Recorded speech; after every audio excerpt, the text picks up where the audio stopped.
Colleen says, I was just diagnosed with type 2 diabetes, was told low carbs and, of course, no sugar. How many carbs should I be staying at? All my other numbers are great. Who is that? What's her name? Her name is Colleen.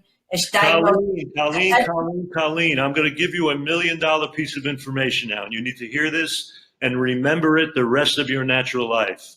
Sugar is not your problem.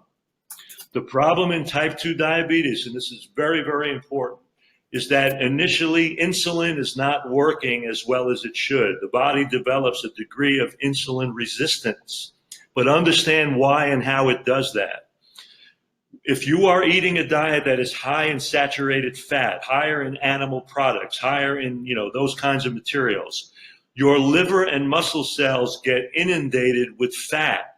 Those cells were not designed. Their thing is not to accept fat. Their thing is to store sugar as an energy reserve for you over time. But when they become inundated with fat, when insulin is released by your pancreas, it goes to your liver and muscle cells and attaches to them like a key in a lock. There's little receptors on the surface of liver and muscle cells. And when insulin attaches like a key in a lock, it kind of sets up a signaling thing in the cell, liver and muscle cells, that opens the door of those cells. So insulin attaches, the door opens, and sugar rushes in. But if you have fat in liver and muscle cells, it blocks insulin's ability to open the door. And so instead of sugar entering your cells, it starts to rise in your bloodstream, and you're getting elevated sugar. Now, under those conditions, if you eat sugary things, yes, there's no question your sugar level is going to go up with carbs, even healthy carbs.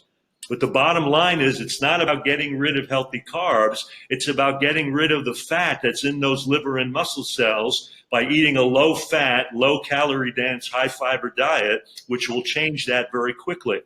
Because when insulin's not working, it's going to stimulate, your body's going to begin to believe you're not making enough insulin.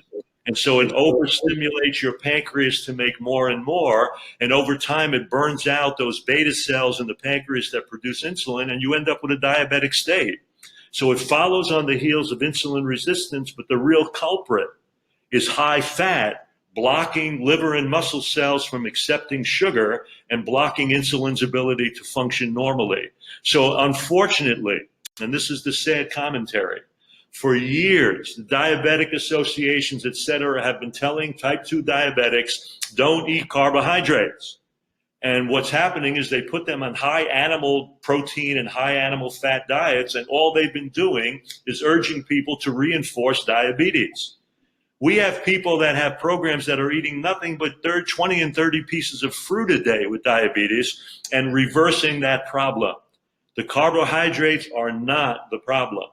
The fat content of the diet, and especially from saturated animal fat, is the problem. Just remember that the rest of your natural life. I can't say it any simpler than that.